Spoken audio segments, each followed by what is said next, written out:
আজ রবিবার সকাল 10টায় মুর্শিদাবাদের 59 নম্বর রঘুনাথগঞ্জ বিধানসভা এলাকায় রাজনৈতিক উত্তাপ তুঙ্গে উঠতে চলেছে।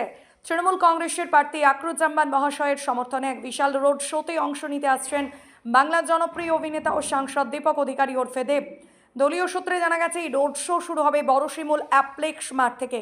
এরপর সম্মতিনগর বাজার, পিয়ারাপুর, ওসমানপুর হয়ে পুনরায় অ্যাপ্লেক্সে গিয়ে শেষ হবে এই কর্মসূচি। এলাকা জুড়ে ইতিমধ্যেই কর্মী সমর্থকদের মধ্যে ব্যাপক উৎসাহ উদ্দীপনা দেখা যাচ্ছে। তৃণমূল নেতৃত্বের দাবি রোড শো শুধু একটি প্রচার কর্মসূচি নয়, বরং এটি হবে শক্তি প্রদর্শনের মঞ্চ।